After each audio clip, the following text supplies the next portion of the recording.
The Great Gatsby, Chapter 2. About halfway between West Egg and New York, the motor road hastily joins the railroad and runs beside it for a quarter of a mile, so as to shrink away from a certain desolate area of land. This is a valley of ashes, a fantastic farm where ashes grow like wheat into ridges and hills and grotesque gardens, where ashes take the forms of houses and chimneys and rising smoke, and finally, with a transcendent effort, of men who move dimly and already crumbling through the powdery air. Occasionally, a line of gray cars crawls along an invisible track, gives out a ghastly creak, and comes to rest. And immediately, the ash-gray men swarm up with leaden spades and stir up an impenetrable cloud, which screens their obscure operations from your sight. But above the gray land and the spasms of bleak dust which drift endlessly over it, you perceive, after a moment, the eyes of Dr. T.J. Eckelberg. The eyes of Dr. T.J. Eckelberg are blue and gigantic. Their retinas are 1 yard high. They look out of no face, but instead from a pair of enormous yellow spectacles which pass over a non-existent nose. Evidently, some wild wag of an oculist set them there to fatten his practice in the borough of Queens, and then sank down himself into eternal blindness, or forgot them and moved away. But his eyes, dimmed a little by many paintless days under sun and rain, brood on over the solemn dumping ground. The Valley of Ashes is bound on one side by a small, foul river, and when the drawbridge is up to let the barges through, the passengers on waiting trains can stare at the dismal scene for as long as half an hour. There is always a halt there of at least a minute, and it was because of this that I first met Tom Buchanan's mistress. The fact that he had one was insisted upon wherever he was known. His acquaintances resented the fact that he turned up in popular restaurants with her, and leaving her at a table, sauntered about, chatting with whomsoever he pleased. Though I was curious to see her, I had no desire to meet her. But I did. I went up to New York with Tom on the train one afternoon, and when we stopped by the ash heaps, he jumped to his feet, and taking hold of my elbow, literally forced me from the car. "We're getting off," he insisted. "I want you to meet my girl." I think he tanked up a good deal at luncheon, and his determination to have my company bordered on violence. The supercilious assumption was that on Sunday afternoon, I had nothing better to do.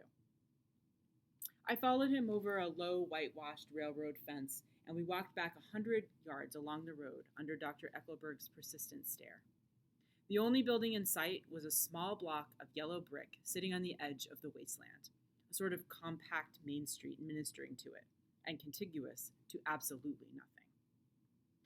Out of one of the 3 shops it contained was for rent, and another was an all-night restaurant, approached by a trail of ashes. The third was a garage. Repairs. George B. Wilson. Cars bought and sold. And I followed Tom inside. The interior was unprosperous and bare. The only car visible was the dust-covered wreck of a Ford which crouched in a dim corner. It had occurred to me that this shadow of a garage must be a blind, and that sumptuous and romantic apartments were concealed overhead, when the proprietor himself appeared in the door of an office, wiping his hand on a piece of waste. He was a blond, spiritless man, anemic, and faintly handsome. When he saw us, a damp gleam of hope sprang into his light blue eyes. "Hello, Wilson, old man," said Tom, slapping him jovially on the shoulder. "How's business?" "I can't complain," answered Wilson unconvincingly. "When are you going to sell me that car?" "Next week. I've got my man working on it now." "Works pretty slow, don't he?" "No, he doesn't," said Tom coldly. "And if you feel that way about it, maybe I'd better sell it somewhere else after all." "I don't mean that," explained Wilson quickly. "I just meant—" His voice faded off, and Tom glanced impatiently around the garage. Then I heard footsteps on his stairs, and in a moment the thickish figure of a woman blocked out the light from the office door. She was in the middle 30s and faintly stout, but she carried her surplus flesh sensuously, as some women can. Her face, above a spotted dress of dark blue crêpe de chine, contained no facet or gleam of beauty, but there was an immediately perceptible vitality about her, as if the nerves of her body were continually smoldering. She smiled slowly, and walking through her husband as if he were a ghost, shook hands with Tom, looking him flush in the eye.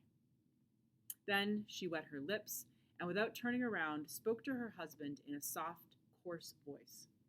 "Get some chairs, why don't you, so somebody can sit down?" "Oh, sure," agreed Wilson hurriedly, and went toward the little office, mingling immediately with the cement color of the walls. A white ashen dust veiled his dark suit and his pale hair as it veiled everything in the vicinity, except his wife, who moved closer to Tom. "I want to see you," said Tom intently. "Get on the next train." "All right. I'll meet you by the newsstand on the lower level."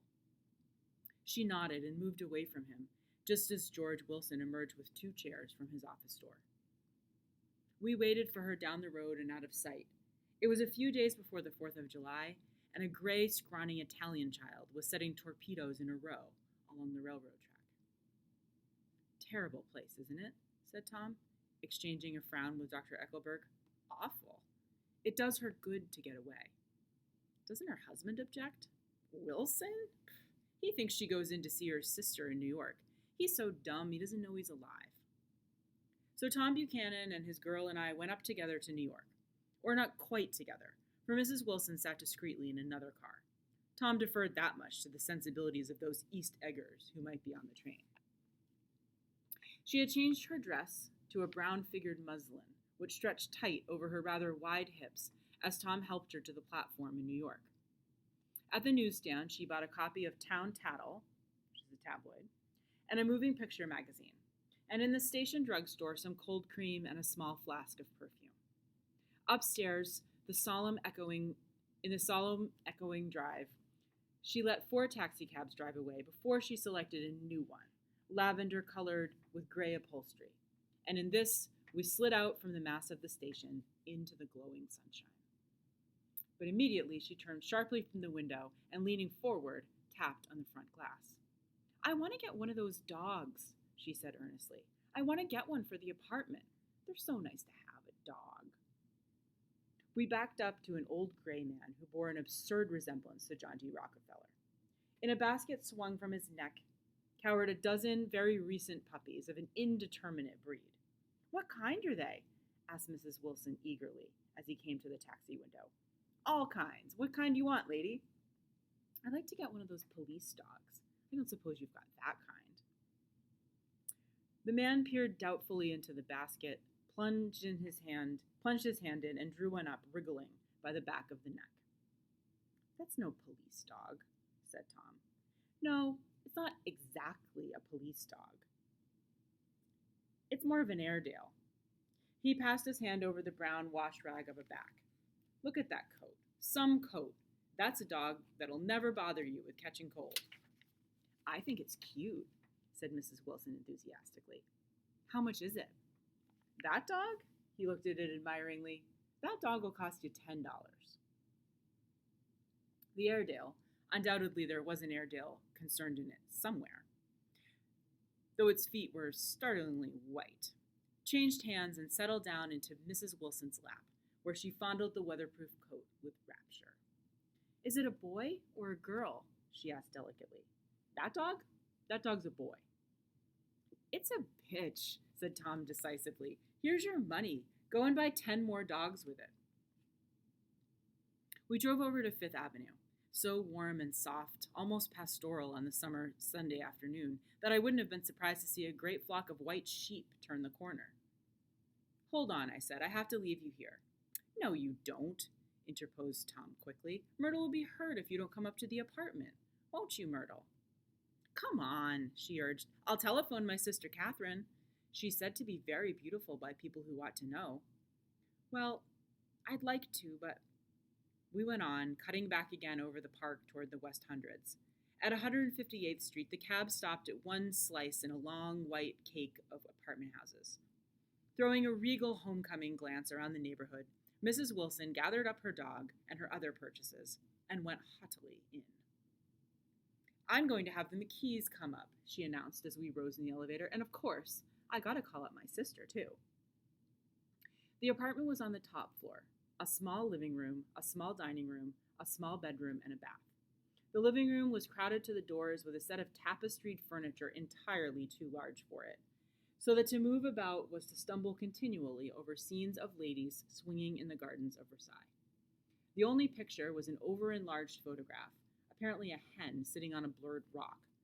Looked at from a distance, however, the hen resolved itself into a bonnet, and the countenance of a stout old lady beamed down into the room. Several old copies of Town Tattle lay on the table together with a copy of Simon Called Peter, and some of the small scandal magazines of Broadway. Mrs. Wilson was first concerned with the dog. A reluctant elevator boy went for a box full of straw and some milk, to which he added on his own initiative a tin of large, hard dog biscuits, one of which decomposed apathetically in the saucer of milk all afternoon. Meanwhile, Tom brought out a bottle of whiskey from a locked bureau door.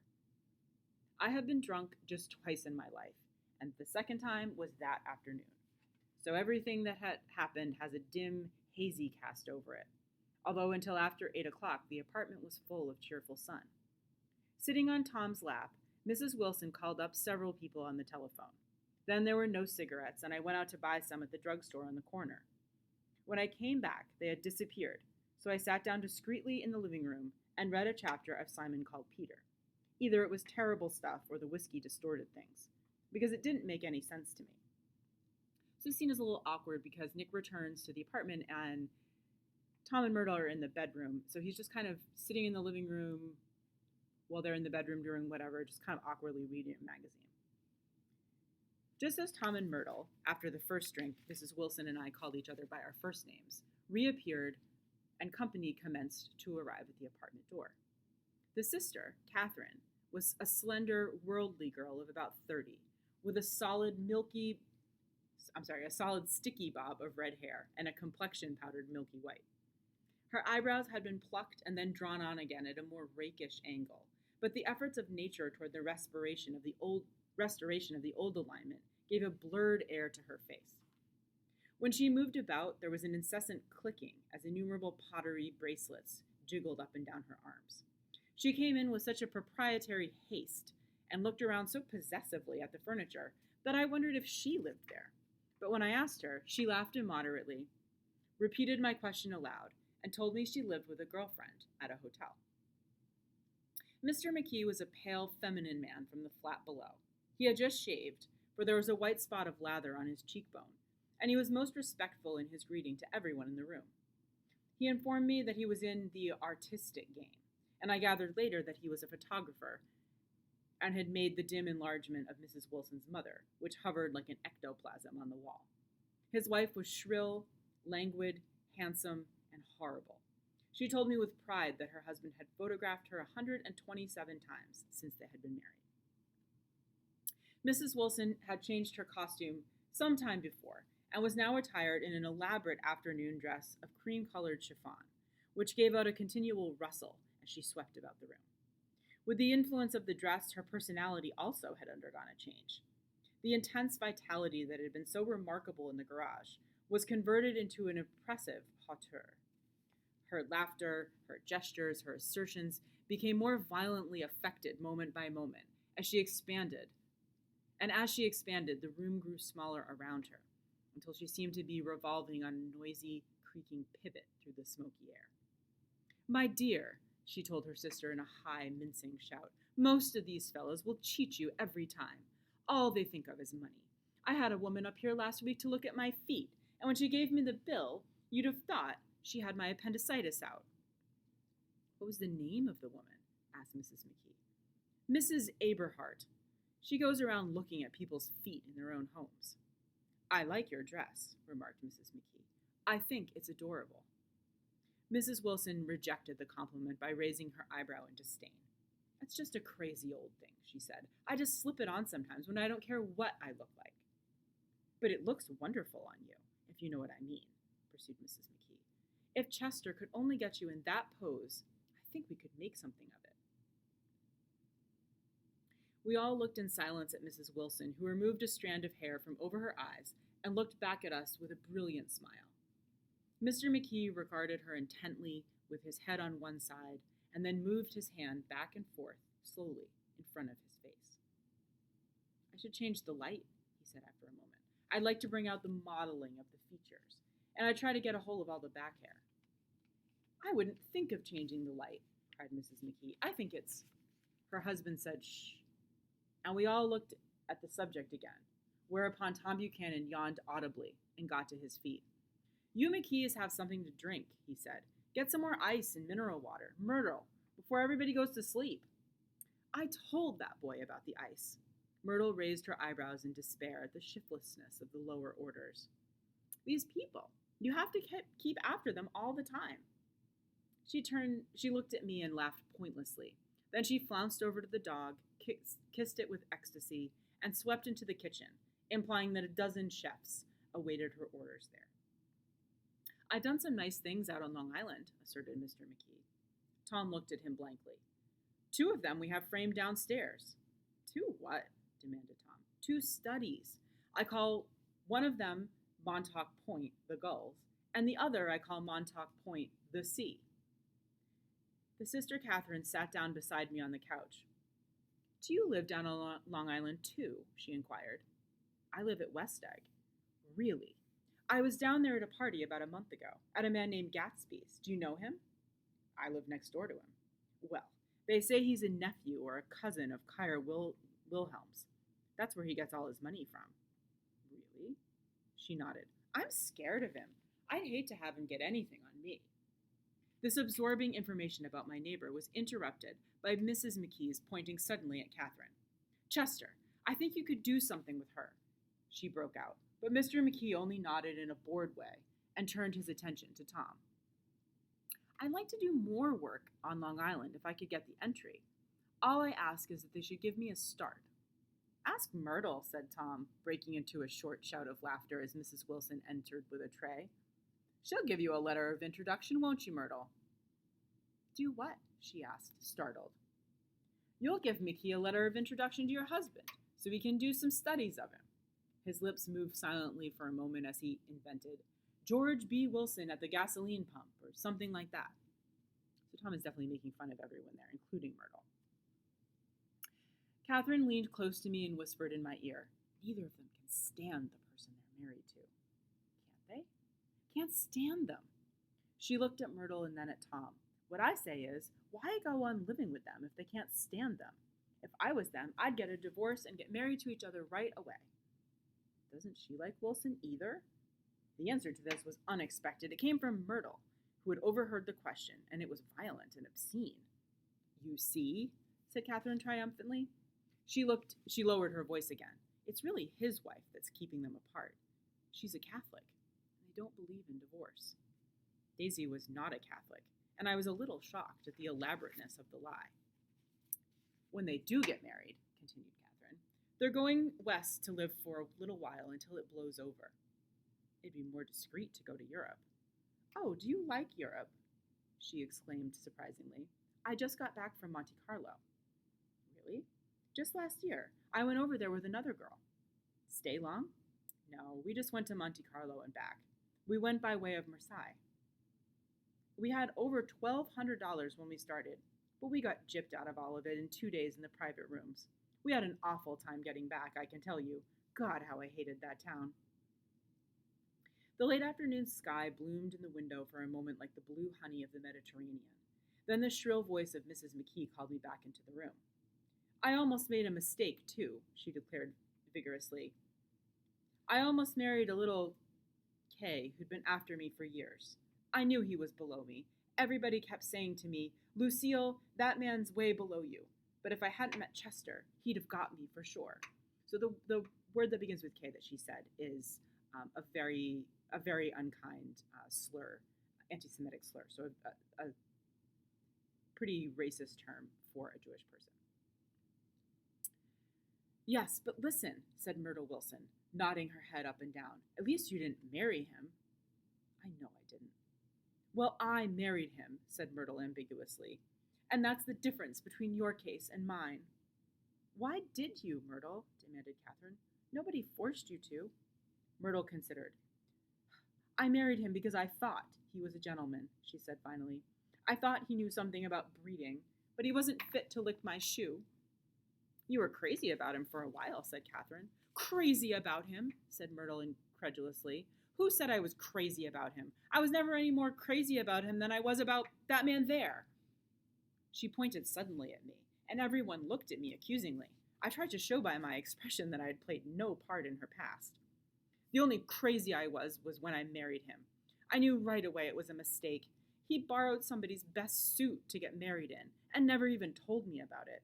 And the man came after it one day when he was out. She looked around to see who was listening. "Oh, is that your suit?" I said. "This is the first I ever heard about it." But I gave it to him, and then I lay down and cried to beat the band all afternoon. "She really ought to get away from him," resumed Catherine to me. "They've been living in that garage for 11 years, and Tom's the first sweetie she ever had." The bottle of whiskey, a second one, was now in constant demand by all present, excepting Catherine, who felt just as good on nothing at all. Tom rang for the janitor and sent him for some celebrated sandwiches, which were a complete supper in themselves. I wanted to get out and walk eastward toward the park through the soft twilight, but each time I tried to go, I became entangled in some wild, strident argument which pulled me back, as if with ropes, into my chair. Yet high over the city, our line of yellow windows must have contributed their share of human secrecy to the casual watcher in the darkening streets. And I was him, too, looking up and wondering. I was within and without, simultaneously enchanted and repelled by the inexhaustible variety of life. Myrtle pulled her chair close to mine, and suddenly her warm breath poured over me the story of her first meeting with Tom. It was on the two little seats facing each other that are always the last ones left on the train. I was going up to New York to see my sister and spend the night. He had on a dress suit and patent leather shoes, and I couldn't keep my eyes off of him. But every time he looked at me, I had to pretend to be looking at the advertisement over his head. When we came into the station, he was next to me, and his white shirt front pressed against my arm, and so I told him I'd have to call a policeman, but he knew I lied. I was so excited that when I got into a taxi with him, I didn't hardly know I wasn't getting into a subway train. All I kept thinking about over and over was, "You can't live forever. You can't live forever." She turned to Mrs. McKee, and the room rang full of her artificial laughter.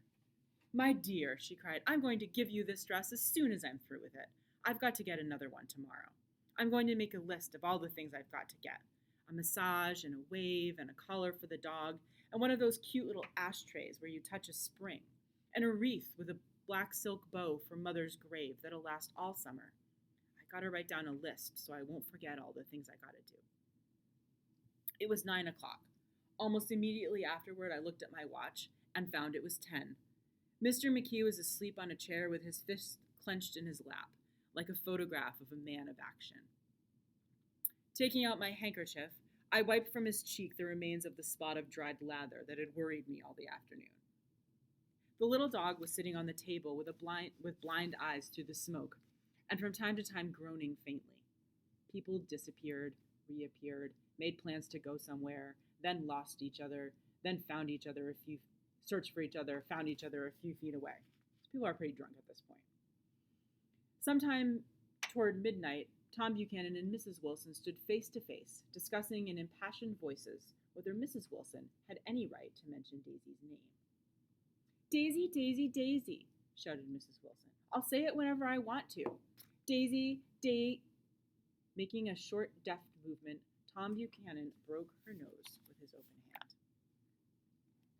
Then there were bloody towels upon the bathroom floor, and women's voices scolding, and high over the confusion a long, broken wail of pain. Mr. McKee awoke from his doze and started in a daze toward the door. When she had gone halfway, he turned around and stared at the scene, his wife and Catherine scolding and consoling as they stumbled here and there among the crowded furniture with articles of aid, and the despairing figure on the couch, bleeding fluently, trying to spread a copy of Town Tattle over the tapestry scenes of Versailles. Then Mr. McKee turned and continued out on the door.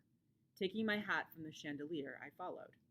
"Come to lunch someday," he suggested, as we groaned down in the elevator. "Where?" "Anywhere." "Keep your hands off the lever," snapped the elevator boy. "I beg your pardon," said Mr. McKee with dignity. "I didn't know I was touching it." "All right," I agreed. "I'll be glad to."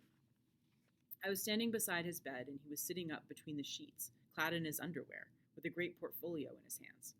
Beauty and the Beast, Loneliness, Old Grocery Horse, Brooklyn Bridge. These are all his photographs. Then I was lying half asleep in the cold lower level of the Pennsylvania station, staring at the morning Tribune and waiting for the 4 o'clock train. So Nick's catching the 4 a.m. train, definitely had too much to drink the night before.